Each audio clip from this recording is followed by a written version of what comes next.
네, 오늘 말씀의 제목은 기독교인과 세상 사람들의 차이입니다. 친구와 함께 그리스도인에 대해서 이야기를 하던 중에 기독교인에 대해서 이렇게 이야기하더군요. 기독교인들은 착하고 모든 사람을 사랑해야 되고 또 어떤 것인지 다 받아줘야 되고 이게 기독교인인데 그 기독교인들이 썩어 빠져가지고 그런데도 그러지 못함에 대해서 비난을 하는 겁니다. 어떻게 그리스도인이, 어떻게 기독교인이 그럴 수가 있는가? 여기에 대해서 저의 반박은 그렇습니다. 기독교인이기 때문에 그럴 수 있다라는 겁니다. 기독교인은 오히려 이 양치 같은 악인들, 남에게 해를 끼치는 나쁜 인간들, 불의하게 행하고 있는, 그러면서도 큰 소리 치고 있는 악한 자들과 싸우는 자들이 바로 기독교인이고, 만약에 어떤 사람에게 그게 그렇게 나쁜 모습으로 기독교인이 보였다면 그 일을 행하는 사람이 나쁜 놈이라고 그렇게 대답을 했습니다. 그래서 정말로 이런 생각이 들었습니다. 기독교인과 세상 사람들은 어떤 차이가 있을까? 뭐가 다른가? 이겁니다. 그리스도인은 그리스도를 믿는 사람들입니다. 세상 사람들은 그렇지 않습니다. 그리스도를 믿는 사람들은 구원을 받은 사람들입니다. 소위 말하는 세상 사람들은 그렇지 못합니다. 여기 보면 차이가 있습니다. 여기서 그리스도인들 가운데 다른 의견이 있는 것 같습니다. 안 믿는 사람들은 어떤 사람들인가라는 겁니다. 또 그들은 구원을 받을 사람들인가 아니면 버림받을 사람들인가라는 겁니다. 다시 말해서 이 구원에 대해서 모든 사람이 구원을 받을 것이냐 아니면 일부 사람만 구원을 받을 것이냐라는 것입니다.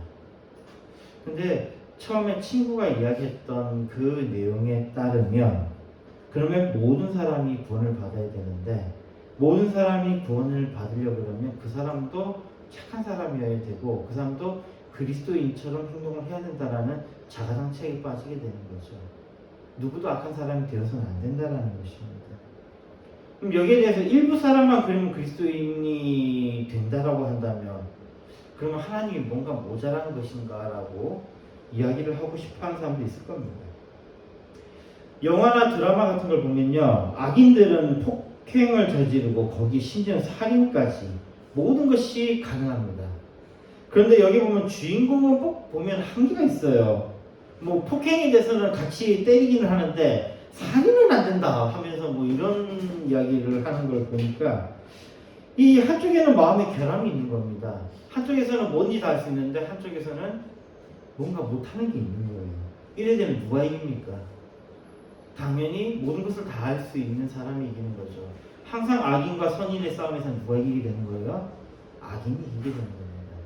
그래서 우리의 세상에 좋은 곳에 있는 사람들은 다 악인이에요.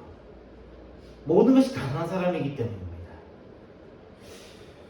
그러나 여기에 대해서 정의의 편에 서면서 이 주인공들은 그러면 어떤 것인가 라는 겁니다. 여기에 대해서 그리스도인들은 어떤 사람인가에 대해서 다시 한번 반문하게 됩니다. 세상 속의 경험에서요, 이런 사람들 정말 많이 봤거든요. 너는 예수님을 믿는 사람이니까 라고 하면서요. 마태복음 5장 39절에 보면요, 나는 너에게 이르노니 악한 자를 대적지 말라. 누구든지 내 오른편 뺨을 치거든 왼편도 돌려대며 라고 말씀하고 있습니다. 이상하게요, 그리스도인들에 대해서 너는 그리스도인이니까 그러면 안 돼 라고 하는 사람들은 이런 말씀을 잘 알고 있어요. 정말 잘 알고 있습니다. 그러면서 그리스도인들에게 가스라이팅을 하는 거예요. 니네는 무조건 내 말을 복종해야 돼. 내가 하는 모든 것에 대해서 니네 토달면 안 돼. 이것은 그리스도인이면 무조건 질 수밖에 없다는 말입니까? 그리스도인이면 항상 손해를 봐야 한다는 말입니까? 아니, 악한 자에 의해서 위협을 항상 받고 살아야 되는 게 그리스도인이라는 것입니까? 이것은 우리가 잘못 가지고 있는 그리스도인의 상입니다. 우리가 여기에 대해서 다시 한번 성경을 통해서 올바른 그리스도인의 상에 대해서 검토할 필요가 있습니다. 이 말씀에 대해서는 여기서 잠시 다뤄보겠습니다. 이것을 예전론에 적용해 보면요, 나에게 악을 행하는 저 사람이 하나님의 택하심을 입은 사람일 수도 있다는 것, 그것이 바로 이 오른뺨을 치르던 왼뺨도 돌려대라는 여기에 중요 포인트입니다. 그래서 내가 보복은 할 수 있지만 마음으로 영원히 미워하면 안 된다는 것입니다. 여기에 당장 해당한 사람이 성경이 바로 나오죠. 스데반 집사가 죽어가고 있던 그곳에 같이 있었던 사람이 누굽니까? 바로 바울입니다. 그런데 그 바울이 스데반 집사의 오른뺨을 치던 그 바울이 어떻게 된 겁니까? 그가 변화를 입어서 그 역시도 죽음을 당했다고 알려져 있죠. 어쨌든 주님을 위해서 열심히 일하는 사람이 되었습니다. 반대로 내가 악일 수 있다는 것도 유념을 해야 됩니다. 내가 오른밤을 맞았다고 딱 하면서 봤더니 내가 마신 게 결국 내가 악인해서 마신 거일 수도 있다는 겁니다. 그래서 겸손하며 말씀으로 선악을 구분하고 선일 때는 그것을 추구하며 악일 때는 철저히 그것을 끊어내야 합니다. 예지와 예전 여기에 대해서 다음 기회에 좀 더 자세히 다루고 다음으로 넘어가겠습니다. 제가 배운 신학대학에서는요 칼빈주의를 표방합니다. 그 칼빈주의에 대해서 사람들 이렇게 이야기했던 튤립이라는 말을 씁니다. 튤립이 칼빈주의 5대 강령이라고 그래요. 자 그럼 T 첫 번째 튤립이나 T는 total depravity. 근데 여기 나오는 영어가요 희한하게도 영어에서 잘 쓰지 않는 영어예요. 영어에서 잘 쓰지 않는 영어. 그러니까 그 뭐라 그럴까요? 제가 이거 언어를 좀 찾다 보니까 거의 다 프랑스어 기원이더라고요. 아니나 다를까 또 칼빈이 프랑스어를 쓰던 사람이잖아요. 그러다 보니 이 뭔가 우리가 타겟다 이런 corruption 이런 말을 쓰는데 depravity 같은 경우는 미국 사람들도 잘 모르는 단어 같아 보이더라고요. 어쨌든 여기 total depravity 뭐냐면 전적으로 타했다는 겁니다. 전적으로 타했다. 이게 칼빈주의 첫 번째입니다. 두 번째는 U에 해당하는 거 unconditional election. 이건 뭐죠? 조건이 없는 선택입니다. 조건이 없는 선택. 그리고 L에 해당하는 건요 limited atonement. 이것도 atonement란 이것도 잘 쓰지 않는 영어예요. 그러니까 이거 이야기하면 또 참 우리가 보통 구속이라면 뭐 salvation 이런 다른 단어들을 더 많이 쓰거든요. 일단 limited atonement 이거는 제한된 구속이라는 뜻입니다. 제한된 구속. 그리고 I에 해당하는 것은 irresistible grace. 이거는 불가항력적인 은혜입니다. 불가항력적인. 그다음 P에 해당하는 건요 perseverance of the saints. 역시 perseverance도 잘 안 쓰는 영어 단어입니다. 우리 영어 단어는 다 외국인들 다 쓰는 줄 알죠? 외국인들 잘 안 쓰는 영어 단어예요. 이것도 보니까 프랑스어 기원이더라고요. perseverance of the saints. 그러면 성도의 견인입니다. 그 성도가 견딜 수 있는 endurance라는 걸 보통 그런 말 많이 쓰잖아요. 견딘다라는 그겁니다. 이것을 칼빈의 5대 강령이라고 합니다. 칼빈주의를 표방하는 많은 사람들이 주위에 있었지만 사실은 저는 이 칼빈주의 대학을 다니면서도 그랬어요. 칼빈주의는 관심이 없었습니다. 그리고 뭐 저는 박사 과정에서도 칼빈주의가 아닌 물론 제가 철학을 또 전공을 했기 때문에 칼빈주의를 할 필요가 없었지만 저는 아우구스티누스를 연구했습니다. 그래서 사실 칼빈주의를 잘 모릅니다.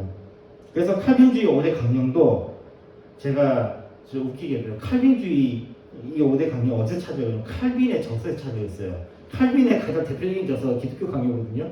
기독교 강요를 초판도 찾아보고 뭐 이렇게 두꺼운 이 기독교 강요 여러 번을 낸 그것도 찾아보고 있는데 이 칼빈 5대 강령이 안 나오는 거예요. 아니 뭐야 칼빈주의인데? 네. 근데 여담으로요. 칼빈주의를 만든 사람은 칼빈이 아닙니다. 또한 칼빈주의를 만들게 된 계기가 된 아르미니안주의도요. 역시 이 아르미니안주의를 만든 사람이 아르미니우스도 아닙니다. 이 또한 이 두 가지 이념이 격돌할 때는 이미 두 사람은 세상을 떠났습니다. 이미 칼빈이 죽고 난 다음에 아르미니우스가 그 다음 활동을 했는데 그 사람도 이미 죽고 난 다음에 이 칼빈주의와 아르미니안주의가 격돌을 했던 것입니다. 아르미니우스가 죽고 난 다음에 그 추종자들, 특히 그 시몬 에피스코피우스라는 사람을 중심으로 해가지고 그가 끝마치지 못한 일들을 계속해 나갔다고 합니다. 그래서 이 사람들은 자기들을 항의자라고 불렀어요. 항의자. 여기도 보면 레몬스트런트라는 그 영어 단어가 있는데 이것도 영어에서는 쓰지 않는 영어 단어입니다.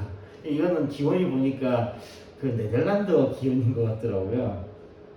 잘 쓰지 않는 단어예요. 어쨌든 이 사람들은 항의자들이라고 그랬고요. 그들이 앞으로 있을 공청회에 대비해서 아르미니안의 입장을 정식으로 형성했었습니다. 그 5가지의 그 튤립이라는 게 형성됐던 거는 바로 여기다 반대예요. 그들이 첫 번째로 했던 건 이거예요. 예지에 기초한 조건적 선택을 이야기합니다. 근데 conditional election이에요. 아까 칼빈주의는 뭐였어요? unconditional election이었거든요. 여기는 conditional election이에요. 뭐냐면 조건적인 선택이라는 겁니다. 왜 이런 이야기를 했을까요? 어떻게 선택을 받는다는 겁니까? 일단 믿어야 되잖아요. 믿는 자가 선택받는다고 했으니까 조건이 있네요. 컨디션이 있네요. 믿는 자는 구원을 받는다 했으니까. 그래서 컨디션 일렉션이에요. 이 사람들이 칼빈이 틀린 것 같은데 라고 그렇게 첫 번째로 제안했던 겁니다. 두 번째로는요. 인간의 개인적 믿음에 의해서 제한되어지는 만인 구원설입니다. 그러니까 universal atonement예요. 아까 거기는 limited atonement였잖아요. 그러니까 제한된 속죄인데 여기는 뭐예요? 누구나 다 구원받을 수 있다라는 거예요. 누구든지 주의 이름을 부르는 자는 구원을 얻으리라. 뭐 누구든지 구원받아야지. 하나님은 사랑이신데 사랑이신 하나님이 누구는 구원하고 누구는 구원 안 하고 그거는 불합리한 것 같다라고 해서 또 이런 반박을 냅니다. 세 번째로는요. 하나님의 은총이 없이는 선을 행할 수 없는 그 자연적 능력을 이야기합니다. 그러니까 natural inability예요. 자연적으로는 사람들이 무능력하다. 하나님의 도움이 있어야지 그 선을 행할 수 있다라는 건데 결국은 그런데 선을 행할 수 있다라는 거에 강조점이 있습니다. 네 번째로는 선행적 은총입니다. prevenient grace입니다. 이것도 prevenient,도 영어에서 안 쓰는 단어예요. 어쨌든 prevenient grace, 선행적 은총, 인간의 선의 근거로 제시해 주는 것으로서 죄인들의 사악한 의지에 의해서 거부되어지고 따라서 그 효과를 잃을 수도 있다라는 겁니다. 은총이 무조건 작동되는 게 아니고 인간이 의지에 따라서 이 은총을 거부할 수 있다라는 거예요. 다섯 번째로는 조건적 견인입니다. 이 conditional perseverance예요. 아까 그게 perseverance of saints라고 상대 견인이라고 그랬잖아요. 근데 여기는 조건적 견인이라는 거예요. 비록 하나님께서 모든 상황에서 충분한 은총을 주실지라도 인간은 이것을 무시하고 은총에서 떠나 영원한 멸망으로 떨어질 수 있다라고 이들이 입장을 제시합니다. 이것에 대하여 칼빈주의자들이 대답한 것이 바로 아까 이야기한 튤립입니다. 이게 도르트 총회에서 이 칼빈주의 5대 강령을 만듭니다. 이 도르트 공의회는요 1618년 11월 13일에 시작돼서요 154번의 회의를 개최한 후에 1619년 5월 9일에 끝납니다. 그러니까 도르트 이 신경이 만들어진 게 지금 한 400년 정도 지났죠? 400년 정도? 그 정도였고요. 102명의 네덜란드 정통 칼빈주의자들이 외국에서 온 28명의 칼빈주의 대표자들과 함께 회의의 공식적인 구성원이 됩니다. 아르미니안 대표자들은 13명이 참석했는데요. 사실은 이게 지금 종교회의라고 했지만 이게 뭐냐면 재판이에요. 재판입니다. 그러니까 지금처럼 우리가 생각하는 단순하게 기독교끼리 뭐 이렇게 이야기하는 게 아니고요. 이거는 재판을 이루어지면서 이 13명 나중에는 유죄 판결을 받고 처형됩니다. 이 아르미니안 주의자들이 처형이 돼요. 이 국가적 죄수로 몰리게 됩니다. 그리고 이것을 이끌었던 사람도 네덜란드의 왕이었죠. 네덜란드 왕이 이걸 왜냐면 자기의 정치적 입시 때문에 이걸 벌였다고 그러거든요. 교회와 국가의 전쟁에 대한 항거와 그들의 신학적 입장 때문에 그들은 반역죄입니다. 반역죄로 선고를 받았으며 따라서 그들은 발언권과 선거권을 가지지 못하게 됩니다. 즉 시민권이 박탈이 되는 거죠. 그 결과 만장일치로 칼빈주의 주요 5대 교리가 공식적인 칼빈주의 입장으로 선포되고 아르미니안주의는 이단으로 선포됩니다. 자, 그러면 이 아르미니안주의가 어떤 식으로 또 놀랍게도요, 칼빈주의보다도 아르미니안주의가 더 성행합니다. 사실 이것은요, 현장에서 직접 설교를 해보는 분들은 여기에 대해서 어느 정도 충분히 공감할 수 있는 부분이에요. 설교를 하는 이유가 뭡니까? 저들 변화시키려고 하는 거잖아요. 저들 믿게 하는 거잖아요. 근데 이미 다 선택되었다라고 하는 것들은 얼마나 긴 빠지는 일입니까? 또 우리 입장에서 그렇게 생각할 수도 있습니다. 그래서 이제 아르미니우스의 의문은 그가 목회를 하면서 그가 실질적으로 목사로서 활동을 했을 때 이 의문을 가졌거든요. 그리고 이 사람 후에는 네덜란드의 굉장히 유서 깊은 대학 레이든 대학에서 신학 교수였을 시절에 이 사상을 발전시켰거든요. 교회에서는 믿음을 강조하고 있고 그리스도를 믿는 믿음으로 구원을 받는다고 했는데 예정론에 따르면 어차피 다 정해진 것이고 그렇게 되면 믿음이 무슨 소용이 있겠습니까? 칼빈주의자들은요 안 하는 게 있어요. 칼빈주의자들이 안 하는 게 있습니다. 칼빈주의자들이 뭘 안 하냐면 전도 안 합니다. 칼빈주의자들은 전도 안 해요. 그 다음에 칼빈주의자들은 선교를 안 합니다. 왜 그렇겠어요? 어차피 예정론입니다. 다 정해져 있는데 뭐하러 전도하고 뭐하러 선교합니까? 근데 이게 거짓말이에요. 우리나라를 선교하는 자들이 누굽니까? 우리나라 선교하는 자들이요. 지난번에도 몇 번 이야기했지만 원래 선교 이렇게 회의를 했을 때에 침례 교인들이 어디로 가기로 했어요? 중국으로 가기로 했고 그 다음에 장로 교인들이 우리나라 오기로 했습니다. 칼빈주의자들을 그거 안 하면 선교 안 한다면서요. 근데 그 사람들 왜 여기 왔을까요? 아니, 칼빈주의자들도 선교합니다. 이 사람들이 지금 극단적으로 지금 비아냥거리는 게 불과해요. 어쨌든지 간에요. 그래서인지 대형 교회들은 대표적으로 오순절교회, 감리교회들이 보면 대형 교회들이 많거든요. 이 사람들이 뭐냐면 바로 아르미니안주의를 따릅니다. 아르미니안주의를 따르고 있어요. 그래서 그들은요 전도에 굉장히 열심입니다. 그리고 이 썩어빠진 교회들, 가톨릭 등이 이 아르미니안주의를 따릅니다. 좀 이상하지 않습니까? 인간이 할 것이 많은 곳에서 더 부패하고 썩어 빠진다는 것입니다. 오순절 교회가 왜 그리 방언에 집착하고 헌금에 집중합니까? 감리교는 왜 목사 위에 감독까지 필요하면서 그리 목사의 권위를 높이고 있습니까? 아르미니안주의를 따라가면요 사실 그들에게 뭐가 필요하냐면 그리스도가 필요 없어요. 잘 봐보세요. 오순절 교회 사람들은요 성령님을 강조하는데 그들에게는 예수가 없어요. 잘 보세요. 예수가 그들에게 별 의미가 없어요. 계속 성령의 은사를 강조할 뿐이에요. 그리스도 필요 없어요. 이 내용은 우리가 좀 더 나중에 칼빈주의에 대해서 나중에 심화할 때 좀 더 상세히 다뤄보겠습니다. 실제로 이 칼빈주의 예정론에 대해서 이걸 이중 예정론이라고 부릅니다. 이중 예정론. 이중으로 예정됐다. 여기 이중이라는 것은요. 하나님께서는 구원받을 자를 예정하시고 하나님께서 또한 유기할 자도 예정하셨다. 두 가지를 다 예정하셨다라는 거예요. 버릴 자와 하나님께서 택하신 자를 둘 다 예정하셨다라는 겁니다. 이중으로 예정하셨다 해가지고 이것을 이중 예정론이라 합니다. 사실 이 예정론은 칼빈의 독특한 주장은 아닙니다. 에베소서 1장 5절에 보면요. 그 기쁘신 뜻대로 우리를 예정하사 예수 그리스도로 말미암아 자기의 아들들이 되게 하셨으니 라고 말씀하고 있습니다. 예정에 대해서 언급했던 사람이 바울이었죠. 바울이 이 예정에 대해서 말씀하고 있습니다.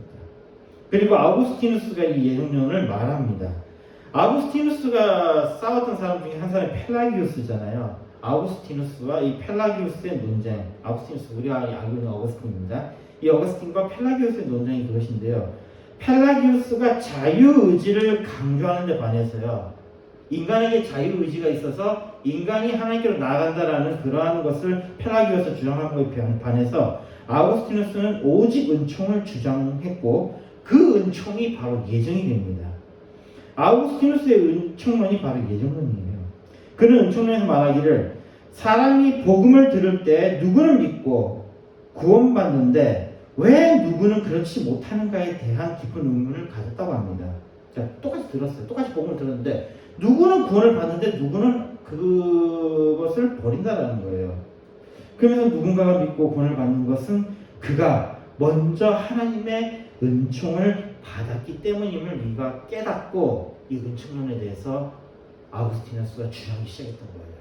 하나님의 은총이 아니면, 하나님의 은혜가 아니면 그 복음을 들어도 우리가 반응하지 않는구나. 하나님의 은총만이 우리로 하여금 하나님께 나가게 만드는구나 라고 아우구스티누스가 생각을 했던 거예요. 이와 같은 사유를 근거로 아우구스티누스는 구원은 오직 은총에 의해서 하나님의 은총을 받은 자가 구원을 받는다고 하였습니다. 그렇다면 하나님의 은총을 받는 원인은 무엇입니까? 이에 대해 어거스틴은 하나님의 은총을 받은 원인이 오직 창세전부터 구원받기로 선택된 예정에 근거한다고 답했습니다. 여기 predestination 여기에 나타나는 거예요. 예정하셨기 때문에 그가 은총을 입는 것이라는 거예요. 이로써 사람이 구원을 받은 원인은 다름 아닌 창세 전에 예정에 의한 것이라는 예정론의 교리를 아우구스티누스가 만들어냅니다. 칼빈주의자들은 여기서 더 나아가 버림받을 자들도 예정되었다는 주장을 더합니다. 그러나 사실 아우구스티누스의 주장과 칼빈의 주장은 같은 주장이죠. 다른 주장이 아니에요. 구원이 예정된 사람이 있다면 그 반대는 뭡니까? 유기의 예정도 있다는 이야기입니다. 말하지 않았을 뿐 논리적으로는 같은 이야기예요. 또 논의할 것은 자본주의와 대의민주주의에 대한 언급을 좀 해봅시다. 이 막스 베버가 그 프로테스탄트 윤리와 자본주의 정신이라는 이 자신의 저서에서요 이야기하기를, 자, 우리는 이거 잘 알려지지 않는데요, 서양인은 자연스럽게 이렇게 받아들이고 있습니다. 그게 뭐냐면요, 자본주의 체제가 어디서부터 왔느냐예요. 자본주의 체제가 어디서부터 왔느냐? 자본주의 체제 어디서부터 왔을까 생각합니까? 자본주의 체제가요. 우리 여기에 대해서 질문 안 던지거든요. 이 자본주의가 어디서 왔느냐? 지금 우리가 지금 돌리고 있는 이 시스템이 어디서 왔느냐? 근데 막스 베버의 연구에 의하면요, 이 자본주의 체제가 바로 칼빈주의에서 기인한다고 그렇게 말하고 있습니다. 그 자연스럽게 칼빈의 주장을 보면 칼빈은요, 이 군주제는 왕이 통치하는 거잖아요. 그 다음에 민주주의, 민중들이 통치하는 이 체제 둘 다 칼빈은 좋게 안 봤어요. 왜냐면요, 군주제는 아무리 좋은 군주라고 해도 그가 어떤 거예요? 아까 칼빈이 중요했던 첫 번째 T에 해당하는 게 뭡니까? Total depravity. 뭐예요? 전적으로 타락이기 때문에요. 인간은 이때 선악을 행하는 것처럼 보이지만 저기에 가서는 악을 행한다는 거예요. 왜냐하면 인간은 전적으로 타락했기 때문이에요. 전적으로 타락했다라는 건요, 이게 전체가 완전히 그냥 다 썩어 무너졌다가 아니고요, 부분적으로 다 문제가 있다라는 거예요. 그래서 인간이 어떤 때는 선을 행해요. 왜냐하면 인간의 그 마음속에 하나님을 알만한 것이 아직 있기 때문입니다. 이 양심이 있는데 양심이 어떻게 됐어요? 양심이 화인을 맞았어요. 그래서 이 양심이 완벽하게 작동하지 못하는 거예요. 그게 토탈 디프라비티의 중심입니다. 이것도 나중에 뒤에 가서 좀 더 설명하겠지만요. 그러다 보니까 선한 놈은 없다라는 거예요. 지금 우리도 그러잖아요. 어떤 사람을 지지하면 안 된다라는 거예요. 그래서 칼빈은 군주제는 위험하다는 겁니다. 자, 그렇다면 민중들은 어떨까요? 민중들은 어떻죠? 바로 전적으로 타락한 것의 합이잖아요. 전적으로 타락한 것의 합이기 때문에 이거는 더 악한 것으로 빠진다는 거예요. 그러니까 민주정에 대해서 굉장히 부정적입니다. 여기에 대해서 또 우리가 잘 알고 있는 철학자 플라톤도 똑같이 이야기했잖아요. 중정치를 했습니다. 멍청한 놈들이 정치를 하니까 나라가 개판이 되더라. 그래 됩니다. 그러면 칼빈주의가 민주주의 체제를 만들었다면서요.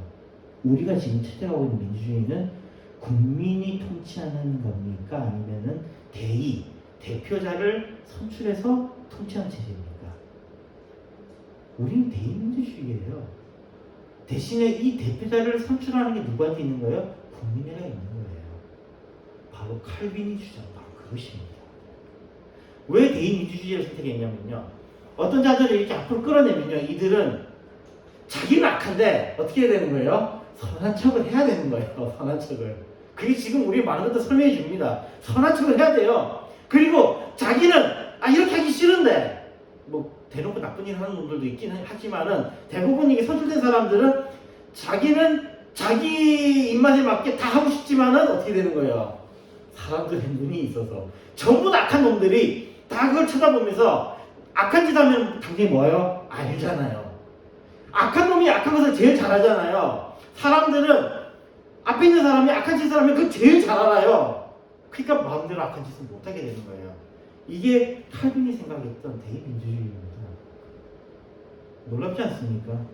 지금 우리가 선택한 이것이 칼빈주의예요. 네, 흥미로운 것은 바로 미국이란 나라가 어떤 사람들이 넘어가서 만들었죠? 바로 칼빈주의자들이 넘어가서 만들었고, 그들이 바로 이 민주정을 만든 거고, 그들이 바로 이 자본주의를 만든 겁니다. 중세는 소명에 대해서 또 이렇게 이야기합니다. 콜링, 소명에 대해서 이렇게 해요. 이 소명은 사색에 해당하는 것이라고 그렇게 생각했던 것 같습니다. 그러고 보니까 저도 이제 신학대학이 총신에 갔을 때에 이런 일이 있었습니다. 이 동아리의 사람들이 저보고 그러더군요. 저보고 대놓고 이야기하는 게 소명을 받았냐? 네가 이 학교에 왔으면 소명을 받았냐? 소명 안 받았으면 넌 가짜야! 이런 식으로 이야기를 하더라고요. 그러면서 막 소명에 대해서 강요했던 것이 생각이 납니다. 그런데요, 이건 칼빈주의에 배치되는 어리석은 질문입니다. 교만에 빠진 질문이에요. 소명은 무슨 소명입니까? 지금도 대학교에서 어떤 기독교 동아리에서 이런 건방진 교만한 질문을 하고 있을지 모르겠습니다. 네가 소명을 받았냐? 그러나 베드로전서 2장 9절 보십시오. 오직 너희는 택하신 족속이요 왕같은 제사장들이요 거룩한 나라요 그의 소유된 백성이니 이는 너희를 어두운 데서 불러내어 그의 기이한 빛에 들어가게 하신 자의 아름다운 덕을 선전하게 하려 하시니라. 이 말씀에 따르면 모두가 공평한 것입니다. 성직자만이 신으로부터 소명이 있는 것이 아니라 모두 다 소명을 받은 것입니다. 청소 일을 하는 것에서부터 밥을 짓는 일이며 연구하는 일 모두가 다 하나님께서 우리를 부르신 것입니다. 우리는 각자의 맞는 일에 하나님께서 부르신 것입니다. 이것이 칼빈주의이고 이것의 앞에 이야기에서 루터가 주장했던 거예요. 우리의 모든 일들이 다 소명받은 것이다. 성직자만 소명받은 것이 아니라 모든 사람들의 일이 다 소명받은 일이라는 거예요. 그래서 모든 사람들은 모든 영역에서 각자의 영역에서 하나님의 선하신 뜻을 드러내야 된다는 것입니다. 바로 우리의 예배가 모든 영역으로 확대되는 그러한 부분입니다. 그렇기 때문에 여기에 대해서 칼빈주의자들과 그리고 또 그 루터를 비롯한 종교개혁자들은 근면하고 성실할 것에 대해서 언급합니다. 그렇게 되면 결론적으로 나오는 게 있죠. 근면하고 성실하게 일하면 어떻게 돼요? 부자가 돼요. 부자가 됩니다. 마가복음 10장 25절 보면요. 약대가 바른 길로 나가는 것이 부자가 하나님의 나라에 들어가는 것보다 쉬우니라 하신대 라고 말씀하고 있습니다. 이뿐만 아니라 신약의 많은 부분에서 어떻게 이야기하고 있습니까? 부자들은 굉장히 부정적으로 이야기되고 있죠. 자신의 소명에 따라 자신의 위치에서 열심히 일했습니다. 그 모든 것이 소명이라 그래서 열심히 일했습니다. 그 결과 그 사람들이 어떻게 됐겠습니까? 부자가 되어버렸어요. 부자가 되니까 이 사람들이 어때요? 그래도 신실한 사람들인데 말씀을 열심히 보던 사람들인데 다들 떨기 시작하는 거예요. 내가 왜 부자가 됐지? 나는 열심히 일했는데 왜 내가 부자가 된 거야? 다들 떨기 시작한 겁니다. 그 사람들이 칼빈에게 와서 다시 묻습니다.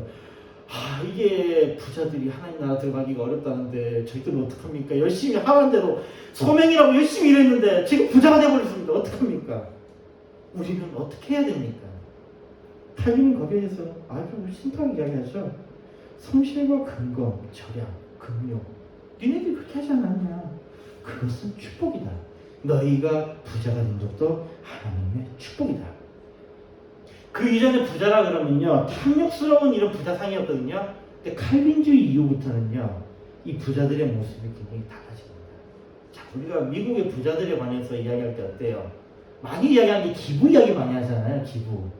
이 칼빈주의자들이 들어간 그곳의 부자들은요 왠지 젠틀해요. 그리고 이 부자들은 아주 친절하고 부드럽고 관대한 모습의 부자상이 만들어지는 겁니다. 이게 바로 칼빈주의가 만들어낸 부자상입니다. 욥기 42장 12절에 보면요 여호와께서 욥의 모년에 복을 주사 처음 복보다 더 하게 하시니 그가 양 1만 4천과 약대 6천과 소 1천 개리와 암나귀 1천을 주었고 하나님께서는요 합당한 자 그릇이 되는 자에게는요 그에 합당하게 재물도 쏟아부어 주신다는 것입니다. 그것이 그 사람의 구원의 문제가 된다면 그것은 저주이겠지만 그 사람이 그것을 위해서 더 많은 하나님의 일을 할 수 있다면 그건 복받은 거예요. 마치 달란트의 비유처럼 한 달란트 받은 사람도 있을 거고요. 2달란트 받은 사람도 있을 거고요. 10달란트 받은 사람도 있는 겁니다. 그 달란트를 받은 만큼 열심히 일하는 것입니다. 칼빈주의자들의 기독교인은요 평범한 사람들 가운데 하나뿐입니다. 그들이 가진 직업은 하나님의 소명이며 그들 가운데는 부자도 가난한 사람도 있습니다. 기독교인은 착한 사람도 아닙니다. 특별한 사람도 아니고 그래서 기독교인이라고 특별한 부담을 가질 것도 아닙니다. 또한 기독교인은요 싸우며 소리치며 심지어 범죄를 저지르기도 합니다. 그래서 그리스도인의 왕이 아니라 대의민주주의를 택했던 것처럼요 부자가 됐을 때 더 조심해야 하고 인간에 대한 견제를 중시했던 것이 이러한 이유 때문입니다. 왜냐하면 인간은 전적으로 타락한 존재이기 때문입니다. 오늘 본문 말씀에 고린도전서 15장 10절입니다. 그러나 나의 나된 것은 하나님의 은혜로 된 것이니 내게 주신 그의 은혜가 헛되지 아니하며 내가 모든 사도보다 더 많이 수고하였으나 내가 아니요 오직 나와 함께 하신 하나님의 은혜로라. 다만 그리스도인들이 다른 것은 하나님의 은총을 입은 자들이라는 것입니다. 심지어 다른 누구보다도 더 수고했다 하더라도 그것은 내가 한 것이 아니라 하나님의 은혜입니다. 이것을 인정하고 고백하는 자들이 바로 그리스도인입니다. 말씀 맺겠습니다. 칼빈주의는 칼빈이 맞는 것이 아닙니다. 칼빈으로 시작해서 물론 더 거슬러 올라가 아우구스티누스 등에 올라가 성경을 근거로 형성된 하나의 생각이 틀립니다. 우선 우리가 어떤 주의에 빠질 필요는 없습니다. 우리는 이것을 이용할 수 있는 것입니다. 우리에게는 하나님의 계신 성경이 있고 그 성경에서 말씀하고 있는 바 그것에 따라 사는 것이 우리에게 요구되는 것입니다. 그러면서도 칼빈주의를 그리스도인들에게는 유용한 도구가 될 수 있습니다. 성경을 이해하고 하나님을 알아가고 예수님을 알아가고 성령님을 알아가고 사람을 알아가는 데 유용한 도구가 될 것입니다. 이후에 기회가 되면 칼빈주의 5대 강령이라 불리는 튜립에 대해서는 좀 더 자세히 다뤄볼 예정입니다. 성경은 우리가 죄인이라고 말씀합니다. 칼빈주의의 설명을 빌리면 우리는 전적으로 타락한 존재이며 주님의 은총에 따라 구원받기로 예정된 사람일 수 있습니다. 구원받기로 작동된 사람은 성령님의 인도하심에 따라 이 구원의 경주를 완주할 것입니다. 여기에 우리의 공로로 되는 것은 아무것도 없습니다. 전적으로 하나님의 은총에 의한 것입니다. 우리는 그래서 구원으로 우리의 구원을 이루어가는 과정이 있습니다. 주님의 은총에 주님께 우리가 할 수 있는 것은 그저 감사밖에 없는 것입니다. 마가복음 4장 23절에 말씀합니다. 들을 귀 있는 자는 들으라. 그리스도인과 세상 사람들이 다른 것은 전혀 없습니다. 더 높은 윤리, 더 착한 마음, 이것은 그리스도인의 것이 아닙니다. 그리스도인도 똑같은 사람이며 유혹받을 수 있고 미워하기도 하며 싸우기도 하고 욕하기도 하며 심지어 범죄하기도 합니다. 그렇다면 뭐가 다르다는 것입니까? 그리스도인들에게는 들을 귀가 있습니다. 그래서 하나님의 말씀을 듣고 그 말씀에 순종하려고 하며 죄를 범하되 회개하며 하나님의 크신 은총에 감사의 삶을 삽니다. 성령님의 인도하심을 따라 구원의 선한 싸움을 싸우며 반드시 승리할 자들이 바로 그리스도인입니다. 그렇다고 성령을 시험하지 않는 겸손한 자들이 바로 그리스도인들입니다. 주님의 말씀을 들을 귀가 있는 복된 우리가 되길 바랍니다. 이 땅에서 영으로 또는 육으로 부자가 되며 그러면서도 겸손함으로 하나님께 찬양하며 감사하는 우리가 되길 바랍니다. 디모데전서 6장 12절에 말씀합니다. 믿음의 선한 싸움을 싸우라. 영생을 취하라. 이를 위하여 내가 부르심을 입었고 많은 증인 앞에서 선한 증거를 증거하였도다. 기도하겠습니다. 하나님 아버지 감사합니다. 우리들이 누구인가를 알게 하시고 하나님을 더욱더 알아갈 수 있는 저희들에게 해 주시옵소서. 주님이 주시는 복의 복을 받는 제도 되게 해주옵소서.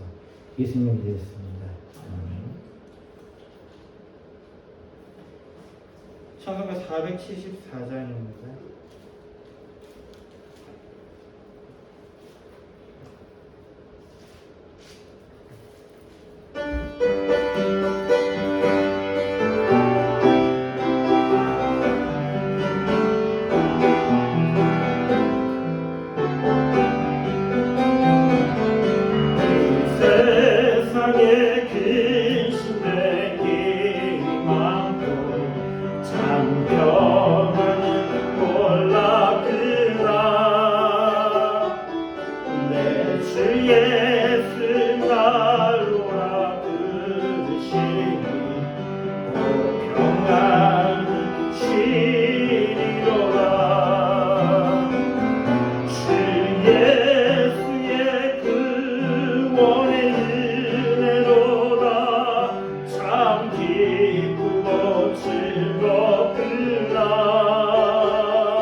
그렇습니다. 지금은 안 나옵니다.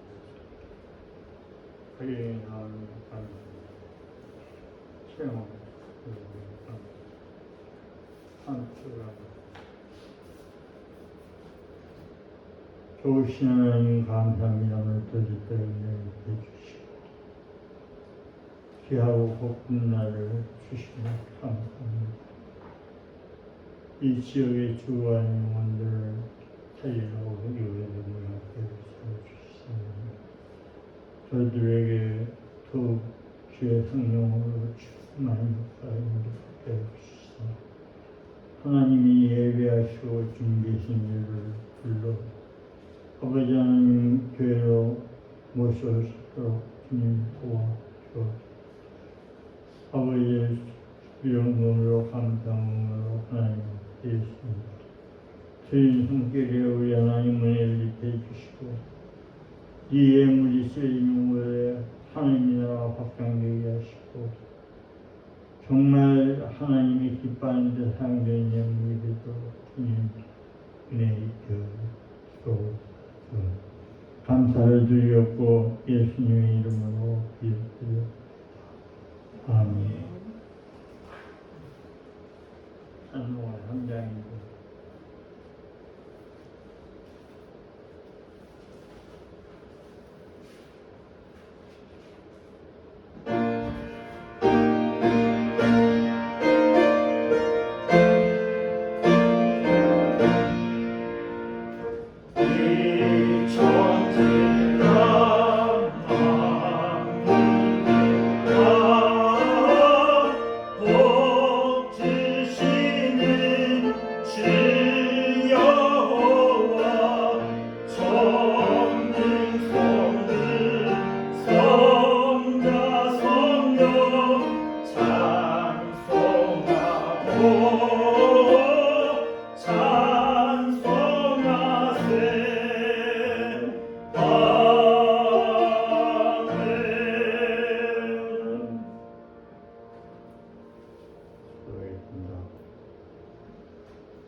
우리 주 예수 그리스도의 은혜와